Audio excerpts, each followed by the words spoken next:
no Evangelho de Lucas, capítulo 14. Alguns irmãos já ouviram esse sermão na terça-feira, mas achamos por bem repeti-lo para todos.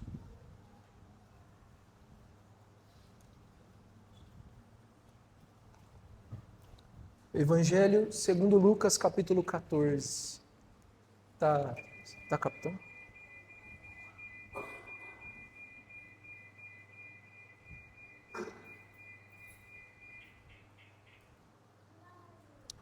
Evangelho segundo Lucas, capítulo 14, nós vamos ler a partir do versículo 25.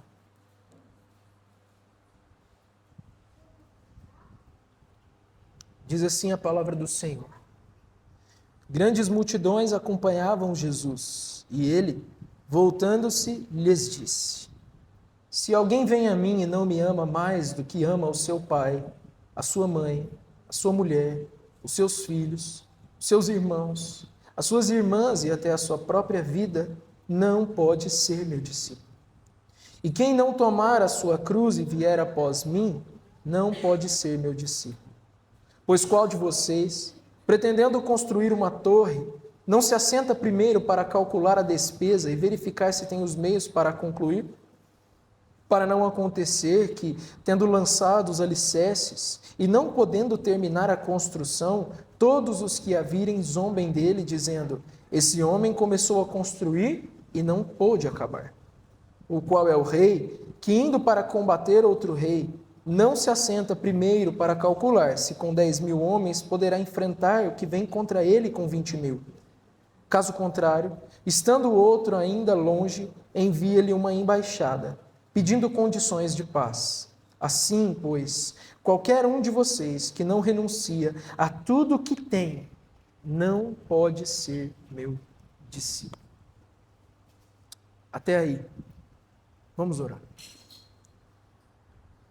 Senhor Deus, Tu és bendito, glorioso, eterno, Deus de toda graça e misericórdia, Deus de justiça, de retidão e de santidade. Eis-nos aqui, Senhor, na Tua presença nessa manhã, domingo, dia do Senhor. Eis-nos aqui, Senhor, com as nossas Bíblias abertas. E agora queremos pedir ao Senhor que abra também o nosso coração. Abra, Senhor, os nossos olhos. Ilumina o nosso entendimento, para que possamos compreender, Senhor, a Sua palavra. Para que possamos compreender e discernir qual é a vontade do Senhor para nós. Ó Senhor, que o Teu Espírito prepare o nosso coração para recebermos essa tão importante mensagem do Senhor, que ecoa pelos séculos dos séculos, em todas as eras. Senhor, nos dê um coração disposto e inclinado a Te obedecer. Pedimos isso, Senhor, no nome do nosso amado e Salvador, Senhor Jesus Cristo, no poder do Espírito Santo. Amém. Irmãos, toda decisão exige um custo. Toda decisão que tomamos, toda escolha que fazemos, sempre que você tiver que decidir qualquer coisa na sua vida, sempre que você estiver entre duas opções, em cada opção existem perdas e ganhos. Existem bônus e ônus. Existe um custo.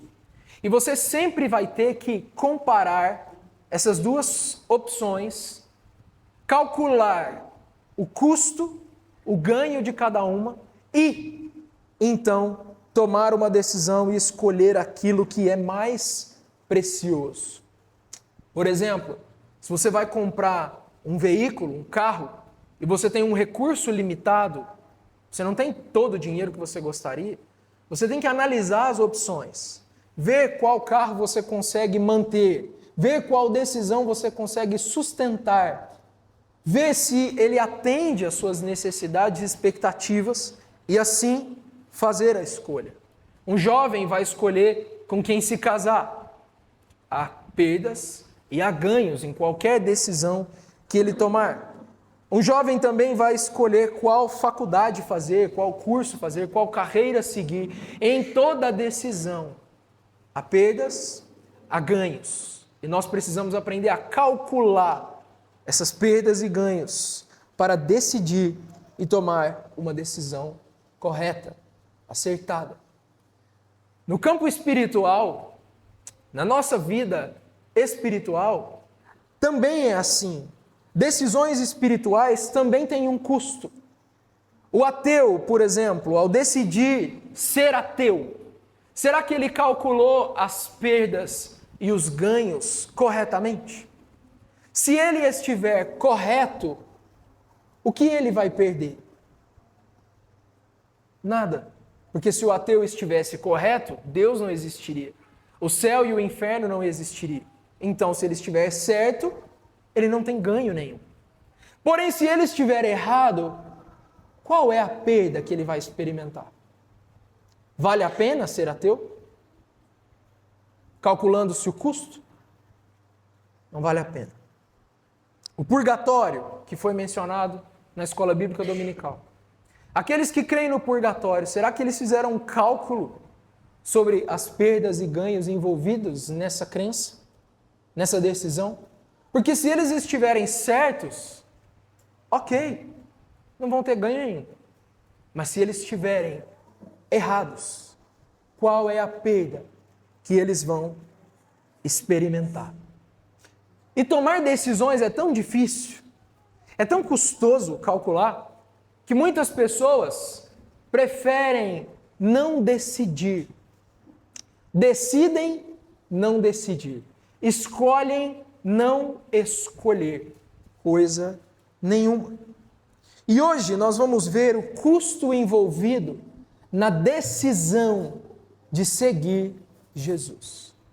O custo envolvido na decisão de ser um discípulo de Jesus.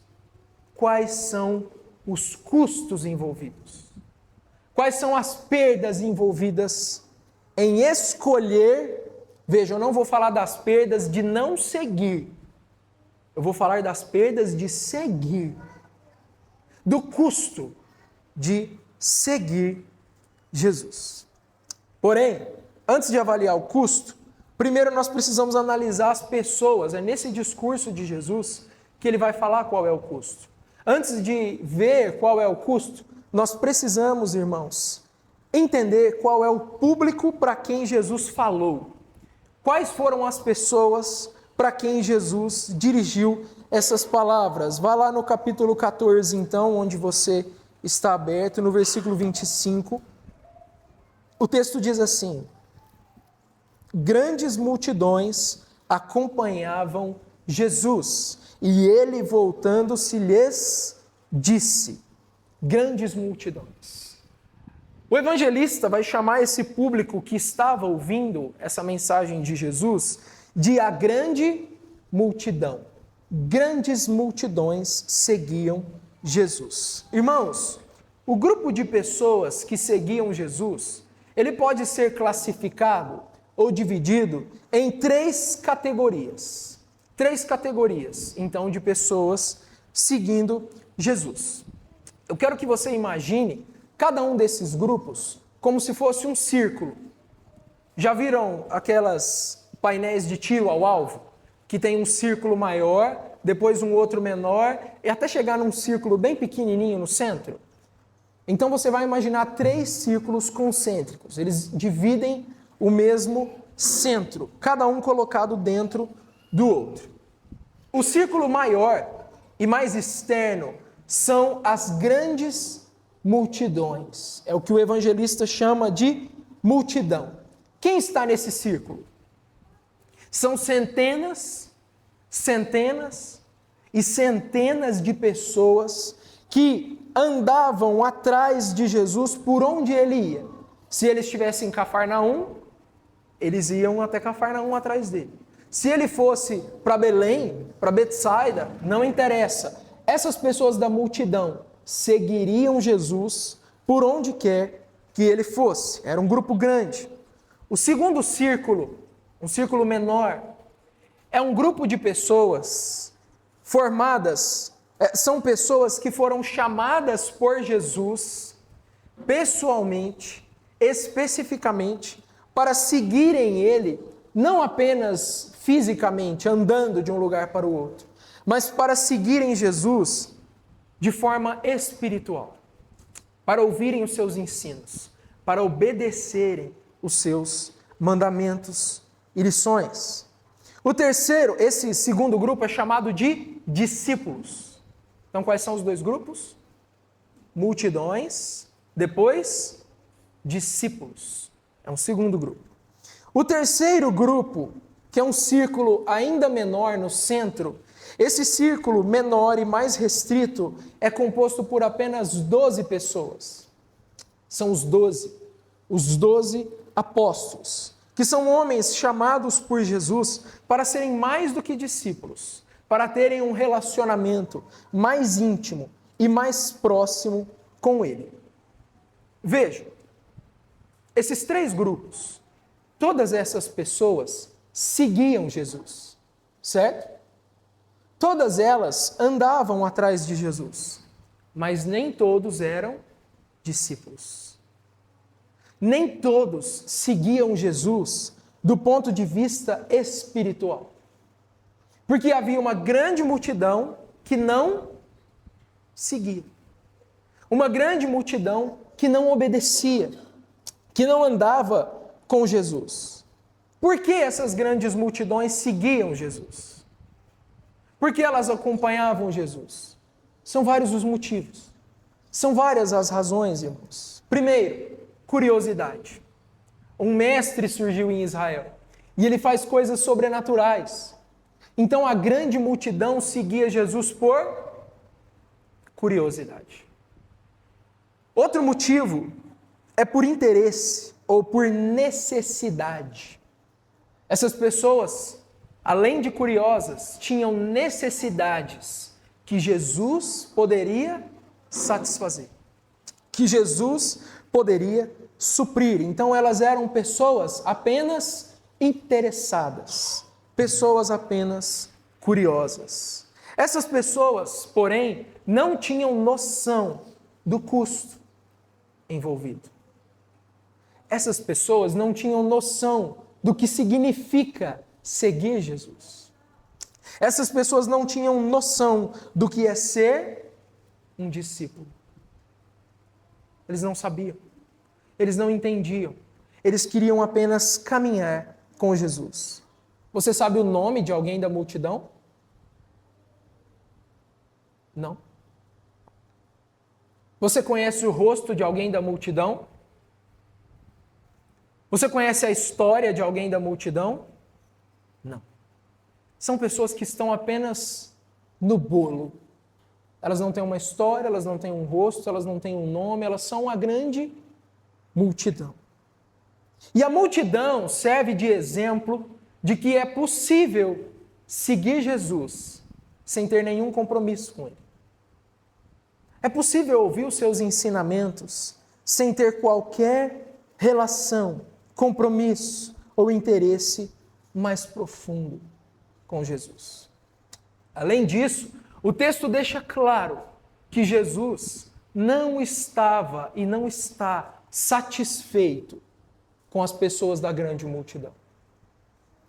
Jesus não está satisfeito com a multidão. Seguindo Jesus diariamente, essas pessoas nunca tomaram a decisão de ser discípulos. Nunca tomaram a decisão de dar um passo adiante. Na verdade, seguindo a Jesus diariamente, podemos dizer que essas pessoas, todos os dias, tomavam a decisão de não ser discípulos, não é verdade? Porque não tomar uma decisão, na verdade, é decidir pelo não. Então essas pessoas diariamente decidiam não ser um discípulo de Jesus. Agora, o que é ser um discípulo? O que é seguir Jesus como um discípulo? O que distingue o discípulo do restante da multidão? O discípulo é aquele que dá um passo além. O discípulo é aquele que quer estar mais próximo. O discípulo é aquele que deseja a intimidade. O discípulo é aquele que quer imitar Jesus. Discipulado, então, é a imitação de Cristo. É imitar os passos de Jesus. Quem na infância já brincou de siga o mestre? Siga o mestre. O que o mestre faz? Todo mundo tem que imitar, não é? Então o mestre vai na frente caminhando, se ele ergue o braço, todo mundo que está atrás ergue o braço também. Siga o mestre. Discipulado é imitar, seguir o mestre. Quem é você então, nessa manhã? Você é da multidão? Ou você é um discípulo? Mas se você responde que é um discípulo, eu te pergunto, você calculou o custo de ser um discípulo? Você sabe o preço? Ou se você é multidão, hoje eu vou te falar quanto custa. E você decide se você quer ser um discípulo ou não. Qual é o custo? Mas saiba que ficar na multidão, não decidir, não agrada ao Senhor. Segui-lo de longe é o mesmo que não segui-lo. É o mesmo que não honrá-lo. É desonrar. Agora, vamos ver então o custo de ser um discípulo de Jesus. E o custo aqui, de acordo com o evangelista, nós podemos dividir em 3 partes. Primeiro, 3 exigências. Para ser um discípulo, se exige de nós um certo tipo de amor. Então, primeiro, Jesus espera de nós um certo tipo de amor. Em segundo lugar, um certo tipo de sofrimento. E por último, um certo tipo de desapego. Então vamos ver primeiro o amor que é exigido de nós no versículo 26. Vá lá.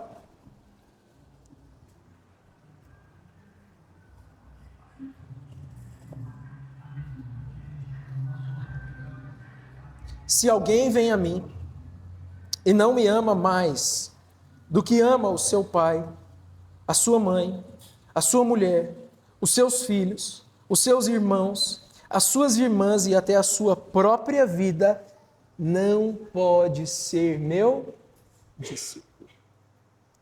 Veja, a primeira exigência de Jesus é de um certo tipo de amor. Não é qualquer amor.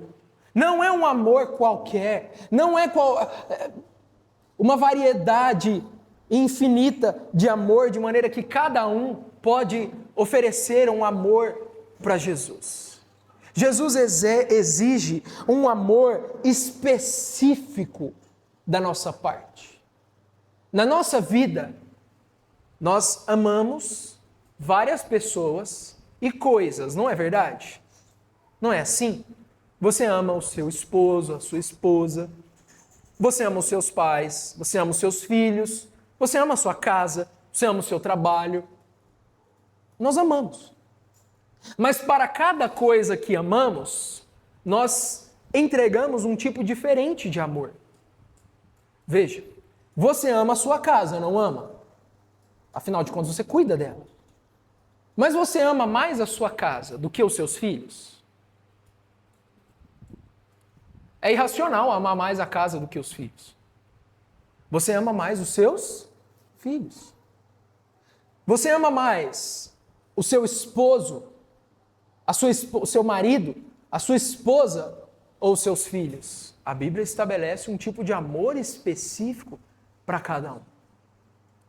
Então, aqui, nós devemos entender que tipo de amor Jesus exige de nós.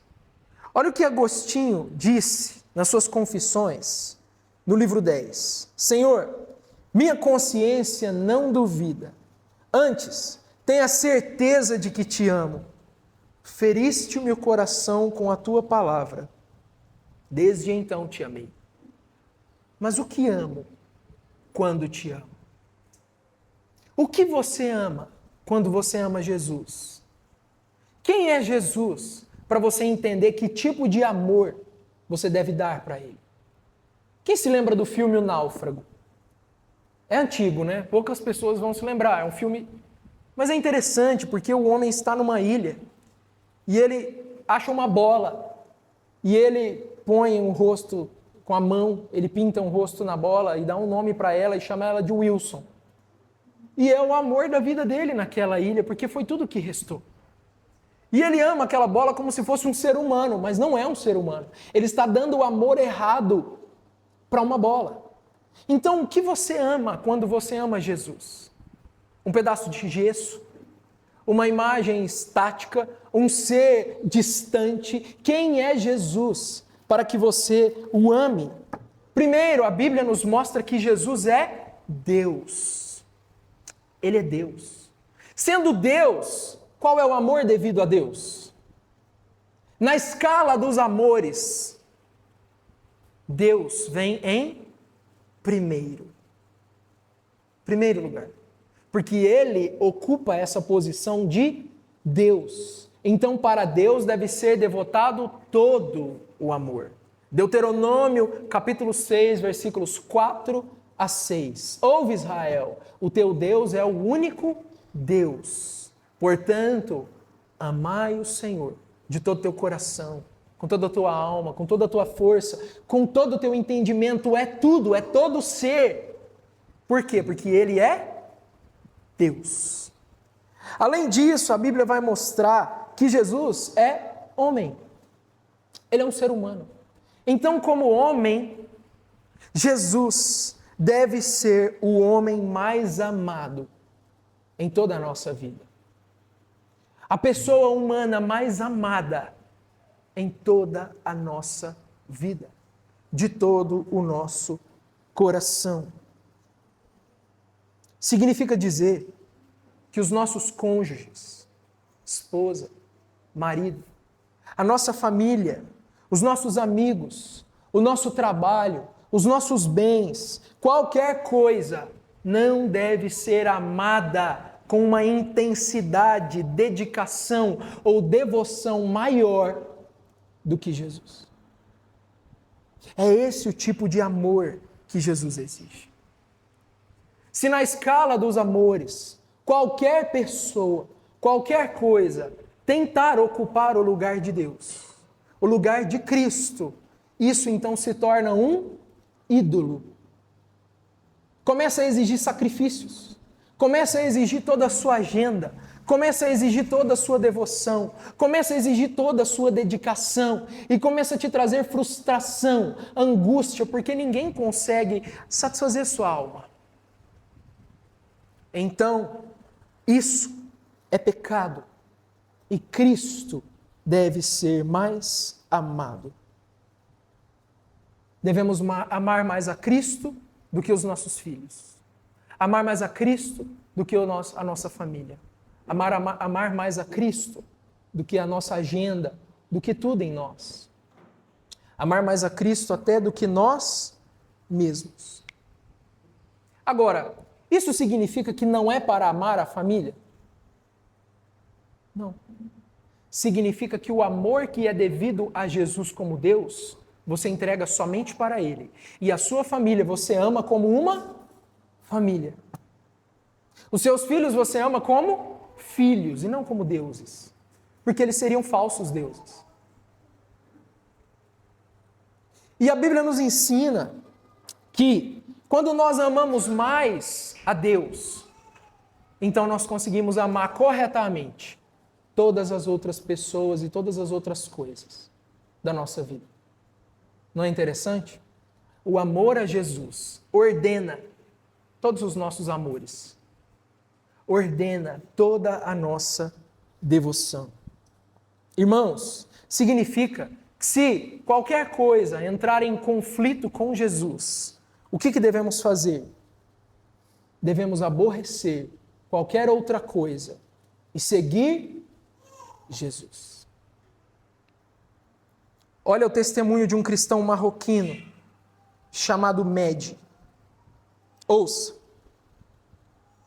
Eu tive de pagar um alto preço por causa da minha conversão. Para algumas pessoas eu era um sujo que negou a religião verdadeira e a vendeu. Para outras, eu havia ficado louco ou sofrido lavagem cerebral.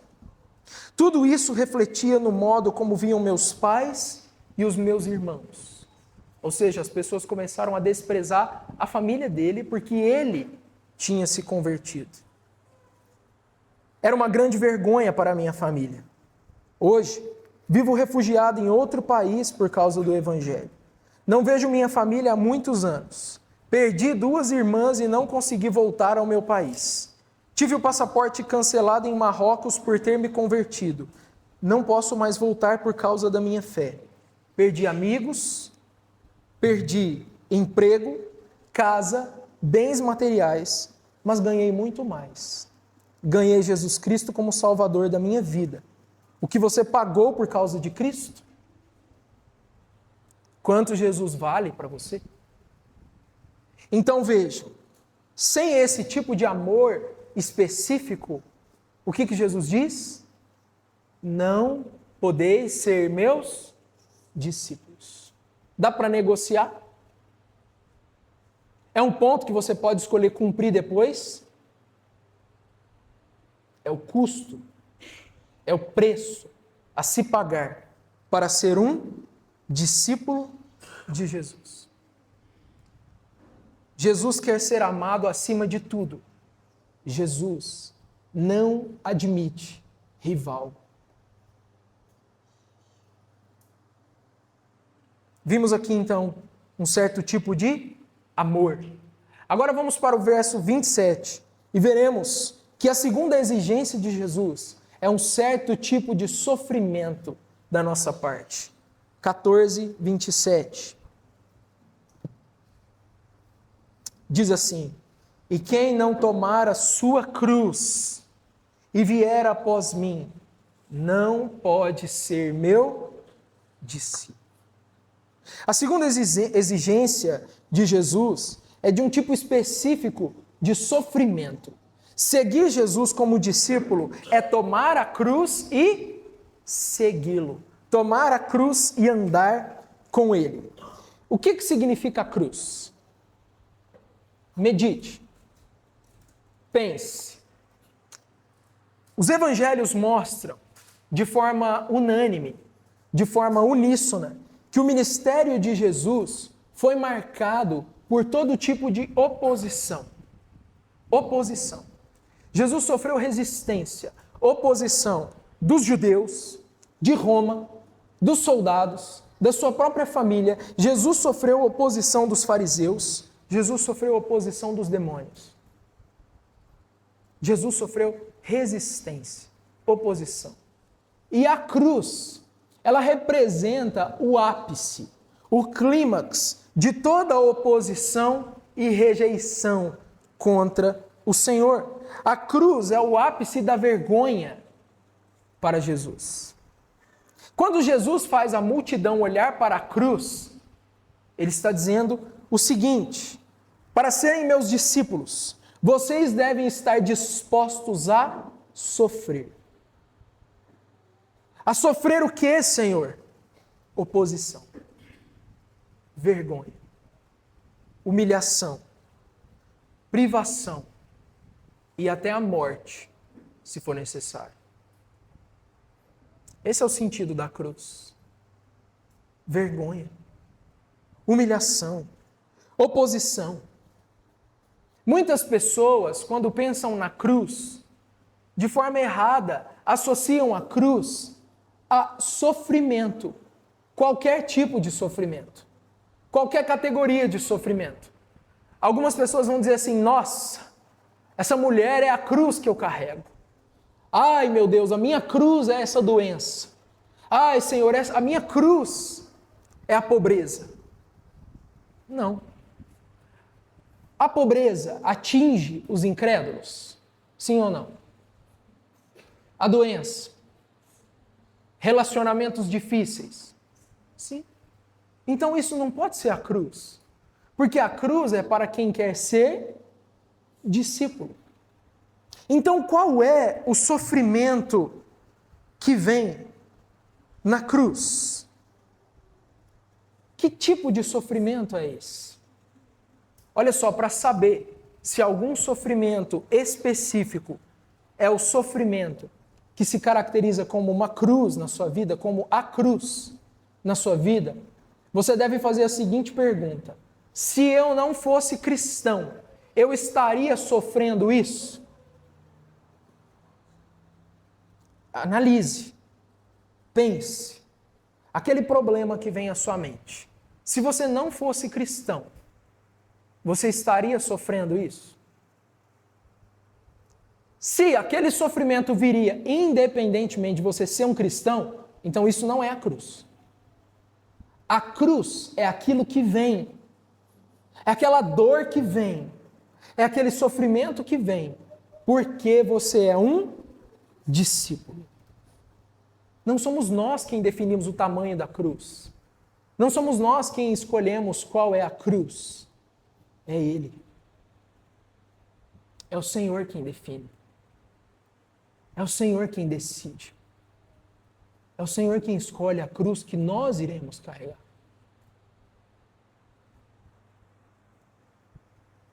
Lutero disse o seguinte: eis o caminho da cruz. Tu não podes achar. Eu tenho que guiar-te como a um cego. Por isso nem tu, nem ser humano, nem criatura, mas eu em pessoa, te ensinarei, através do meu Espírito e da minha palavra, o caminho que deves trilhar. Não a obra que tu escolher, não o sofrimento que te é preparado contra a tua escolha, contra o teu pensamento, contra o teu desejo. A esse segue, a esse te chamo, nele ser discípulo. É tempo oportuno, o teu mestre chegou. Siga o mestre. Jesus exige de nós um tipo específico de dor, um tipo específico de sofrimento. Irmão, significa dizer, olha só, de forma prática, o domingo é o dia do Senhor. Se necessário, perderemos dinheiro, seremos mais pobres, mas dedicaremos esse dia ao Senhor. Isso é o custo de ser um discípulo. Mas lá fora ninguém faz, porque eles não são discípulos. Significa dizer que eu e você vamos pagar mais imposto do que todo mundo. Por quê? Porque nós seguiremos as leis. Faremos a nossa declaração de imposto de renda completa. Por quê? Porque nós, como discípulos, somos chamados à verdade, a seguir Jesus, a sofrer por Ele. Vamos ser ridicularizados pelos nossos amigos, família, pessoas próximas, por sermos cristãos, por não participar de rodas de piada imorais, brincadeiras tolas e mesquinhas, coisas sujas, porque somos discípulos. Isso traz dor? Sim ou não? Isso traz sofrimento? Teremos que negar até as nossas próprias vontades, sonhos, projetos, alegrias, expectativas. A nossa vontade vai entrar em conflito com a vontade do Senhor. E nós pensaremos, meu Deus, mas eu vou sofrer. Sim, o Senhor exige de nós um tipo específico de sofrimento. A terceira exigência que o Senhor faz de nós. Vai lá no capítulo 14, versículo 33.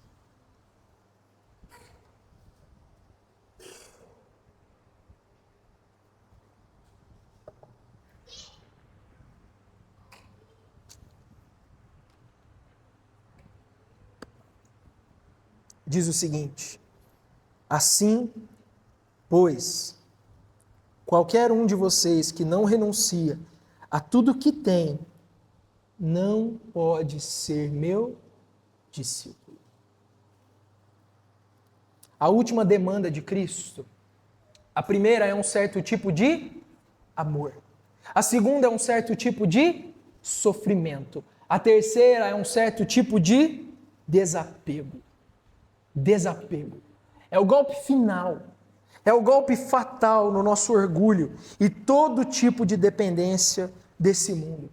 Cristo, nesse versículo, nos diz que ele tem a supremacia, que ele tem o poder sobre tudo e que ele é mais valioso do que todas as coisas. E se tivermos que perder todas as outras coisas, devemos perder por amor a Ele, por apego a Ele. Nós somos peregrinos nesse mundo. Significa, irmãos, que nada do que nós pensamos que possuímos aqui, nada do que nós pensamos que temos aqui, nós temos. Nada nos pertence e nós temos que estar prontos a deixar tudo, a perder tudo. Significa que se você perdesse tudo, mas tivesse ainda o Senhor Jesus, você deveria estar feliz.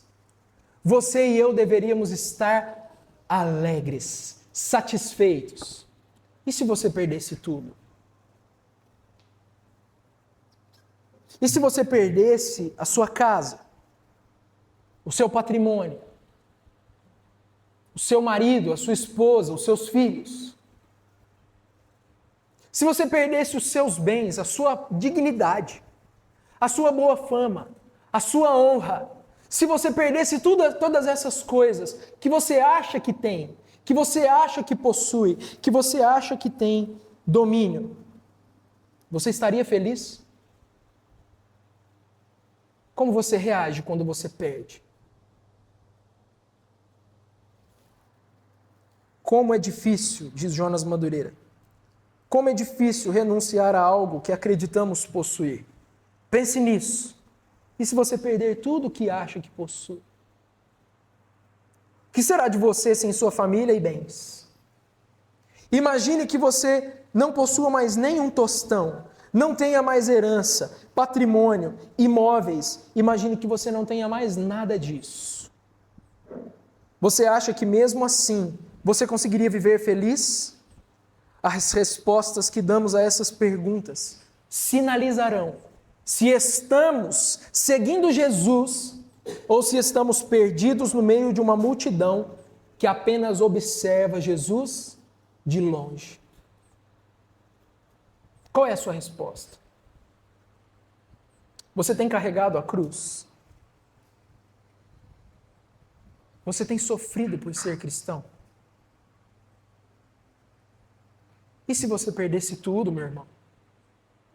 E se você perdesse tudo, minha irmã?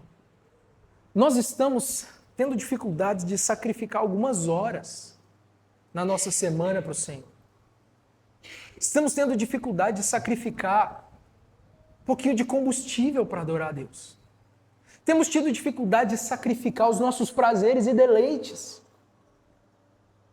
Temos tido a nossa vida por preciosa. Temos buscado alegria nesse mundo, nessas coisas. E Tomás de Kempis diz assim: procura Jesus em todas as coisas, e Jesus acharás. Procura a ti mesmo, e te encontrarás, mas para a sua própria perdição. Porque quem achar a sua vida, perdê-la. Mas quem perder a sua vida, por amor de mim, achá-la. E às vezes as pessoas dizem assim: mas eu vou perder a minha vida? Mas e onde eu fico nessa história? E a minha personalidade, as minhas alegrias, os meus pensamentos? Cristo nos chama ao autoesquecimento. É por isso que Paulo diz: já não sou mais eu quem vivo. Cristo vive em mim. Agora não vivo mais eu.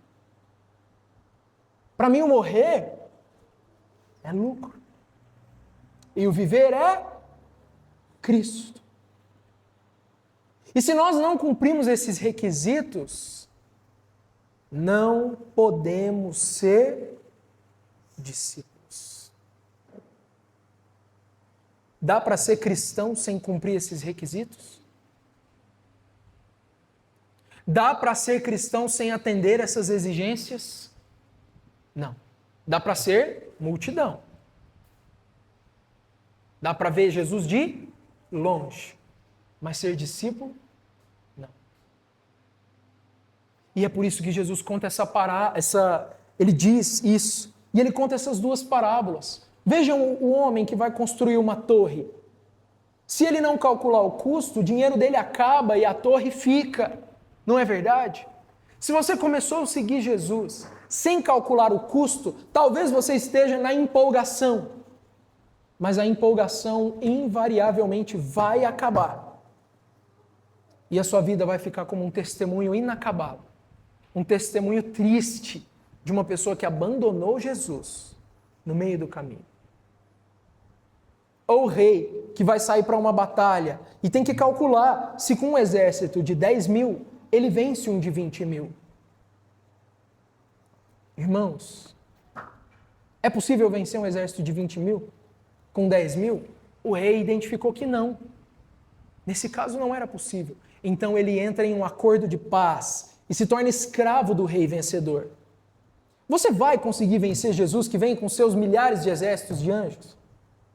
Então por que você não entra num acordo de paz com ele e se torna um servo? Você já calculou o preço da incredulidade? O custo da teimosia? O custo de não ser um discípulo? Irmãos, nessa manhã, eu queria te convidar a se desapegar de tudo. Enxergar que Cristo é suficiente. Estar disposto a perder tudo para seguir Jesus. Estar disposto a perder família, bens. É o que a canção diz de Martinho Lutero. Se temos de perder família, bens, poder. Embora a vida vá, por nós Jesus está e nos dará o seu reino. O que você está disposto a perder para ganhar o reino? Para ganhar a vida eterna? Para ganhar uma alegria que não desaparece? Você fez esse cálculo? Você tomou essa decisão consciente? Você sabia o que você estava fazendo quando você se tornou um discípulo? Você sabia que discipulado é imitação de Cristo? Imitar Jesus. Você sabia que à medida que você imita Jesus, você desaparece? Para que ele brilhe, para que ele cresça. O que João diz? Senhor, que tu cresças, que eu diminua para que tu cresças. Na sua vida você pode testemunhar que você está diminuindo, morrendo, desaparecendo, e que a cada dia, quando as pessoas olham para você, o que elas enxergam é Jesus. É isso que Ele quer de nós, e nada menos. Nada menos.